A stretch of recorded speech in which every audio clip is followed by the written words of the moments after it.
Hello नमस्कार दोस्तों, कैसे आप सब? आशा करता हूं आप बहुत अच्छे होंगे, अच्छी तरह अपनी तैयारी कर रहे होंगे। मैं शिव कुमार और स्वागत करता हूं आपका अपने यूट्यूब चैनल पर।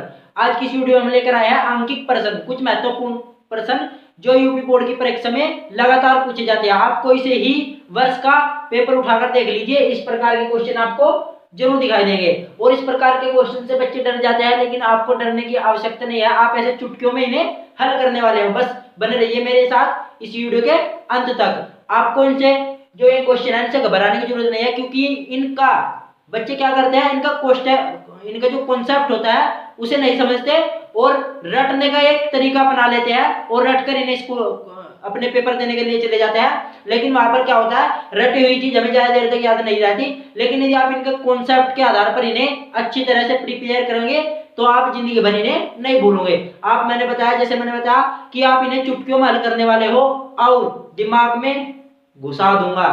घुसा देने का मतलब कुछ अलग नेगेटिव सोच नहीं है। इसका मतलब क्या है, हम ग्रामीण क्षेत्र से आते हैं भाई, और वहां पर हमारे गांव वाले कहते हैं, घर वाले, कि इसे अच्छी तरह दिमाग में बैठा ले, इसे अच्छी तरह दिमाग में घुसा ले। उसका मतलब केवल यही है। तो प्लीज नेगेटिव कमेंट्स ना करें और देखिए। चलिए आज की वीडियो शुरू करते हैं। देखिए, आपको इस प्रकार का क्वेश्चन दिया जाएगा और मैं यकीन दिलाता हूं कि आप इस प्रकार के क्वेश्चन से घबराना नहीं है। इस प्रकार के क्वेश्चन को आप चुटकियों में कैसे हल कर सकते हैं। देखिए, सबसे पहले आपको इस प्रकार का क्वेश्चन दिया रहेगा, ये डायग्राम दिया रहेगा और इधर लिखा रहेगा, या तो यहीं पे लिखा रहेगा कि आर का मान, जैसे यहाँ पर अलग दिया हुआ है इस क्वेश्चन में। मैं क्वेश्चन आपको दिखा दे रहा हूँ। ये यदि आप देख पा रहे होंगे, ये बुक है और इसमें क्वेश्चन दिया हुआ है। देखिए, ये हमारे कॉलेज की बुक है। और यदि हमारे कुछ छात्र इस वीडियो से जुड़ रहे हैं तो मैं जरूर कमेंट करें समझ आ रहा है या नहीं आ रहा, क्योंकि कॉलेज में तो आप अच्छी तरह समझते नहीं है, बातचीत करते रहते हैं। और मैं आशा करता हूँ कि आप आज यह वीडियो अंत तक देखेंगे और आपकी अच्छी तरह समझ आ जाएगा। तो चलिए शुरू करते हैं यह वीडियो। देखिए, इस प्रकार से आपको दो दे दिया जाएगा, R1, R2, R3, R4 और R5। इसका मतलब क्या है, यहां पर 5 प्रतिरोध जुड़े हुए हैं। कितने प्रतिरोध? 5 प्रतिरोध। अब हमको ये देखना है कि ये प्रतिरोध श्रेणी क्रम में है या समांतर क्रम में है। श्रेणी क्रम और समांतर क्रम मैंने पढ़ा दिया हुआ है, लेक्चर मैंने डाला हुआ है अपने ही YouTube चैनल पर। यदि आपने वह वीडियो नहीं देखी है तो प्लीज मैं आपको रिक्वेस्ट करूंगा कि इस वीडियो को उससे पहले ना देखें, क्योंकि यदि आपने वह वीडियो नहीं देखी तो आपको कुछ समझ में नहीं आएगा। तो मैं आपसे निवेदन करता हूं कि आप हमारे चैनल के प्ले लिस्ट में जाकर वह वीडियो जरूर देखें और उसके बाद आप इस वीडियो को देख सकते हैं। देखिए, हम किसी भी परिपथ को दो प्रकार से जोड़ सकते हैं, एक समांतर क्रम में, एक श्रेणी क्रम में। श्रेणी क्रम क्या होता है? श्रेणी क्रम एक प्रकार से सीधी लाइन होती है, एक सीधी लाइन में ही एक प्रकार को जोड़ना। मतलब कहीं पर भी धारा का, या धारा जो बह रही है, परिपथ, ये कोई परिपथ है, इसमें जो ये धारा बह रही है उसका दो भागों में बंटवारा न होना या दो भागों में विभाजित न होना, वही क्या कहलाता है? वही श्रेणी क्रम कहलाता है। जैसे आप इस प्रकार देख रहे होंगे, इसमें हम कितने भी प्रतिरोध लगा दे, यहाँ पर यदि हमने प्रतिरोध लगा दिया तो क्या होगा, यह हमेशा श्रेणी क्रम में रहेंगे। क्यों? क्योंकि यहाँ पर कहीं पर भी धारा दो भागों में विभाजित नहीं हुई है। जिस प्रकार यहाँ पर आप देख रहे होंगे, ये इधर धारा इधर से बह रही है, तो धारा यहाँ पर कितने भागों में विभाजित हो गई? दो भागों में। इसका मतलब क्या है? समांतर क्रम संधारित्र है। एकदम एकदम पकड़ लीजिए, एकदम क्या पकड़ोगे कि ये समांतर क्रम संधारित्र है। और समांतर क्रम संधारित्र का आपको फॉर्मूला बताया, 1/r बराबर 1/r1 प्लस 1/r2। यदि तीन प्रतिरोध समांतर में हो तो 1/r1 बराबर 1/r1 plus 1/r2 plus 1/r3, कितने भी हो उसी के अकॉर्डिंग हम फॉर्मूला लिखते हैं। देखिए, तो ये क्या है? समांतर क्रम में है। अब दूसरी साइड आ जाओ, ऐसे ये धारा इसमें ऐसी बहती हुई ऐसे आ रही है। अब आप देख रहे हो धारा तीन भागों में बट गई, 1, 2 और 3, तीन भागों में विभाजित हो गई धारा। तो हम क्या देखेंगे, धारा जब विभाजित होती है तो वहां पर कौन सा क्रम होता है? समांतर क्रम संयोजन। तो यहाँ पर कौन सा क्रम है? यहाँ पर भी समांतर क्रम संयोजन है। और आपको समांतर क्रम का संयोजन है, क्योंकि आपने यदि वह वीडियो देख ली होगी हमारी समांतर क्रम की, तो आपको अच्छी तरह समझ आ रहा होगा। यदि आपने वह वीडियो नहीं देखी तो मैं फिर से कहना चाहता हूँ कि आप हमारे चैनल के प्लेलिस्ट में जाइए और वहां पर उस वीडियो को देखिए। उसके बाद आप यहाँ पर आइए, आपको अच्छी तरह समझ आ जाएगा। देखिए, इसको किस प्रकार हल करेंगे।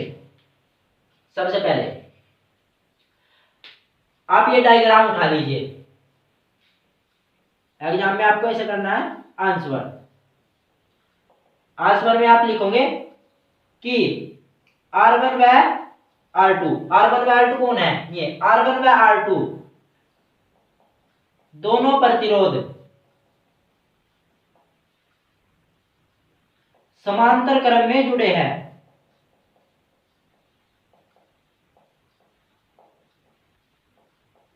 समांतर क्रम में जुड़े हैं। समांतर क्रम में कैसे जुड़े हैं, कैसे पता किया?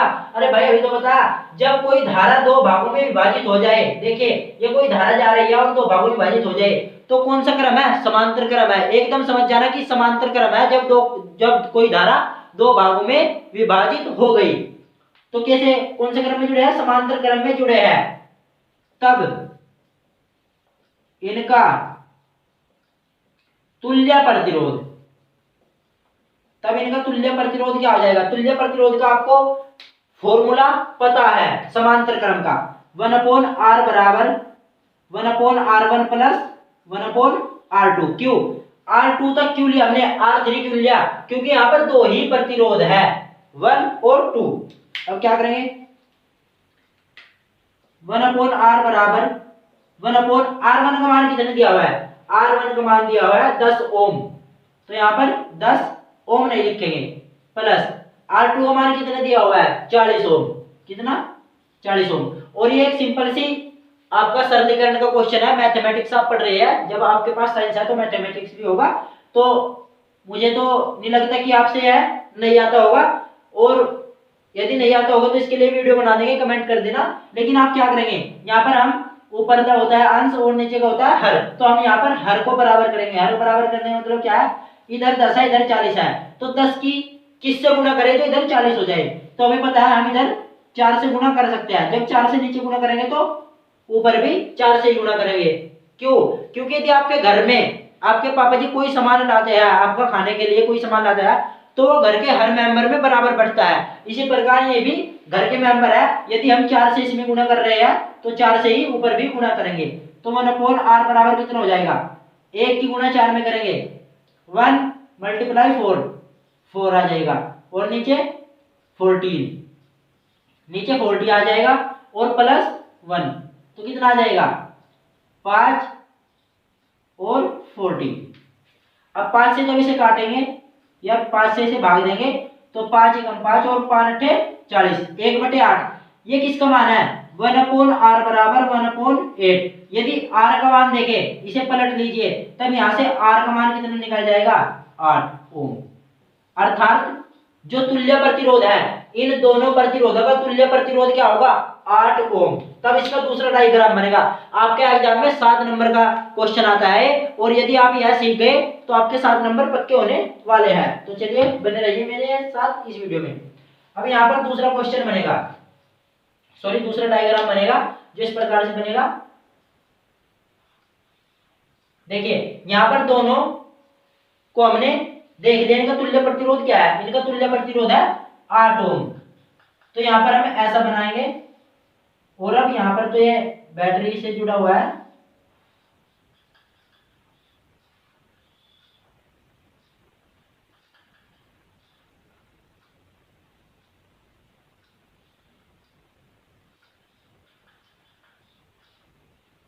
देखिए यहाँ पर इस प्रकार से आए, और यहाँ पर ये R2 R3 सॉरी ये यहाँ पर R3 है, R4 और R5, ये इस प्रकार है।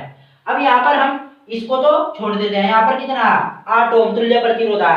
लेकिन यदि हम इसकी बात करें R3 R4 और R5, ये आपको कौन से क्रम में नजर आ रही है, समांतर या श्रेणी? अरे आपको अभी तो बता, यदि धारा हमें भागों में, कई भागों, 2 या 2 से अधिक भागों में विभाजित होती दिखाई दे रही है, तो कौन सा क्रम होगा, समांतर क्रम होगा। तो यहाँ पर कोई धारा ही आ रही है, परिपथ में धारा विद्युत बह रही है, तो यहाँ पर हम देख रहे हैं विद्युत 3 भागों में विभाजित हो गई, तो कौन सा क्रम है, समांतर क्रम। और समांतर क्रम का फॉर्मूला आपको पता है, मैं इसे रफ कर रहा हूं। तब क्या लिखेंगे, दूसरी लाइन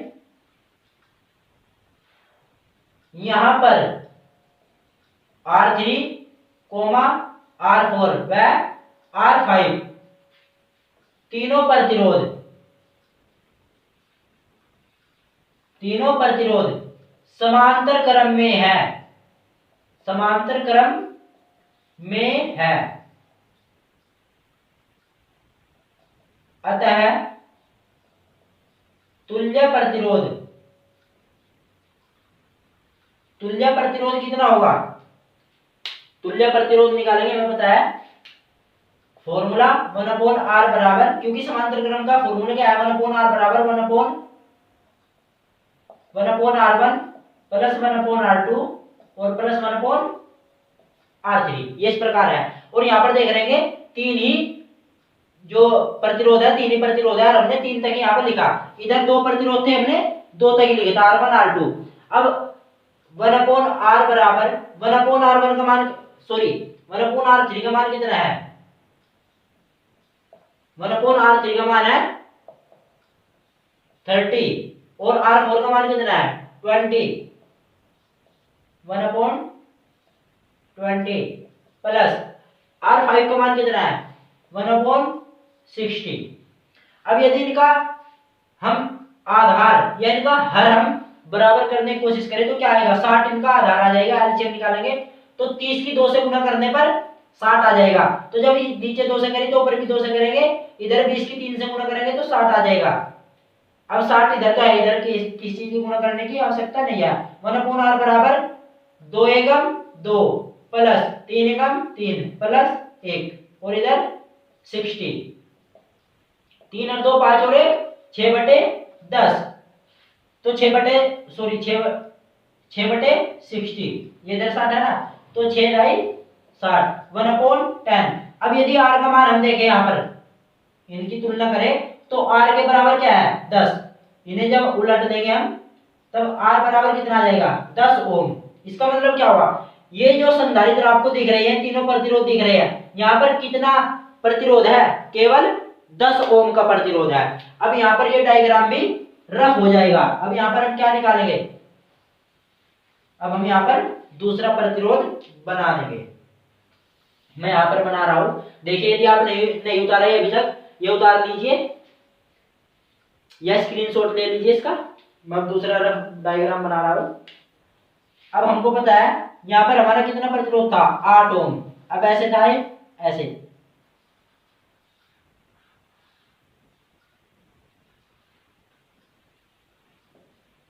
अब हमारे पास केवल 2 प्रतिरोध बच गए, एक ये 8 ओम और एक ये 10 ओम। आशा करता हूं यहाँ तक आपके अच्छी तरह समझ आ गया होगा। ये 10 ओम, यहाँ पर जो तीन प्रतिरोध थे, ये इनका क्या आ गया? 10 ओम, और यहाँ पर जो 2 प्रतिरोध थे इनका क्या आ गया? 8 ओम। अब आप देख रहे होंगे कि ये किस क्रम में है, दिखाई दे रहा है? अरे भाई अलग दिख रहा है कि कोई भी धारा 2 भागों में नहीं बटी, ऐसे जा रही है वो और ऐसे वापस आ गई। तो यहाँ पर आप क्या लिखोगे? 8 ओम व 10 ओम श्रेणी क्रम में है, अतः तुल्य प्रतिरोध क्या होगा? हमें पता है श्रेणी क्रम का फॉर्मूला R बराबर R1 प्लस R2, जितने भी प्रतिरोध है, जिन्हें R3 R4, लेकिन यहाँ पर 2 ही है, तो R बराबर R1 प्लस R2। R1 का मान कितना है? 8 प्लस R2 का मान कितना है? 10। तब R का मान कितना आ जाएगा? 18 ओम। ये आपका आंसर। यदि प्रतिरोध कहा हो, प्रतिरोध निकालने के लिए किसी को भी, लेकिन इस क्वेश्चन में आप देख रहे होंगे यहाँ पर विभवांतर भी दिया हुआ है। विभवांतर कितना दिया हुआ है? 12 वोल्ट। इसका मतलब ये क्वेश्चन एक आपसे एक पर्सन और कर रहा है। वो क्या? इसमें आपसे पूछा गया है, इसमें आपसे 2 क्वेश्चन पूछे गए थे। एक तो प्रतिरोध, तुल्य प्रतिरोध, और दूसरा परिपथ में बहने वाली धारा का मान। आपको पता है मैंने ओम का नियम बताया था, मैं इसे रफ कर रहा हूं, उतार दिया होगा ये तो आपने। देखिए हमने आपको ओम का नियम बताया था। ये तो आ गया हमारा आंसर नंबर फर्स्ट, तुल्य प्रतिरोध। तुल्य प्रतिरोध कितना है हमारा?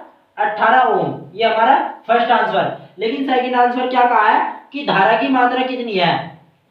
धारा की मात्रा या धारा कितने एम्पियर की इसमें प्रवाहित हो रही है। हम धारा कैसे निकालेंगे? हमें पता है क्या? ओम का नियम, V बराबर आई आर। अब यहाँ पर हम आई का मान तब निकाल सकते हैं जब हमारे पास आर अर्थात प्रतिरोध का मान हो और वोल्ट या विभवांतर का मान हो। लेकिन हाँ, हमारे पास वोल्ट विभवांतर के मान है और प्रतिरोध का मान है। वोल्ट इन्होंने दे रखा है, विभवांतर का मान और प्रतिरोध का मान हमने भी निकाला है। तब आई बराबर क्या निकालेंगे, आई बराबर फॉर्मूला हो जाएगा V अपॉन आर।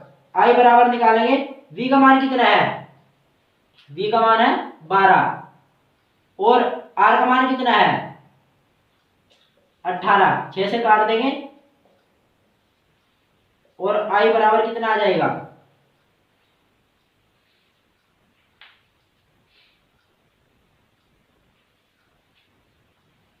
और I बराबर कितना आ जाएगा 0.67 एम्पियर। कितना आ जाएगा 0.67 एम्पियर। ये इस प्रकार से क्वेश्चन है। हम अगली वीडियो में दूसरा नेक्स्ट क्वेश्चन आएंगे, बहुत अच्छा क्वेश्चन, ये भी बहुत अच्छा क्वेश्चन था। यदि आपके अच्छी तरह समझ आ गया होगा तो आप किसी भी प्रकार के क्वेश्चन कर सकते हैं। केवल आपकी इतना समझ आना चाहिए कि श्रेणी क्रम में जुड़े हैं या समांतर क्रम में जुड़े हैं। श्रेणी क्रम क्या होती है, जब धारा कोई धारा बहने वाली विभाजित ना हो तो कौन सा क्रम होता है, श्रेणी क्रम। और समांतर क्रम कौन सा होता है, जब धारा दो या दो से अधिक भागों में विभाजित हो जाती है तो वहां समांतर क्रम होता है। समांतर क्रम होता है तो समांतर क्रम का फॉर्मूला लगेगा और श्रेणी क्रम होता है तो श्रेणी क्रम का फॉर्मूला लगेगा। आशा करता हूं कि यहाँ तक आपकी अच्छी तरह समझ आ गया होगा और आज की वीडियो आपने पूरी देखी होगी। पूरी देखने के लिए आपका धन्यवाद। और यदि आपने अभी तक हमारा चैनल सब्सक्राइब नहीं किया तो प्लीज चैनल सब्सक्राइब कीजिए, क्योंकि वीडियोस बनाने में भाई मेहनत लगती है। आप देख रहे होंगे टाइम, यदि मैं आपको दिखा दूं,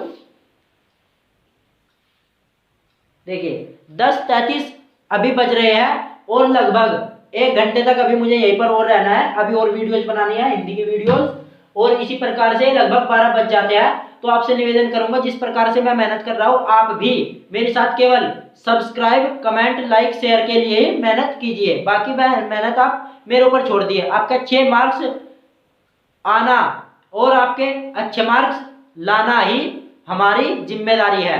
आप हम पर विश्वास कीजिए और लाइक, शेयर और कमेंट जरूर कीजिए। धन्यवाद।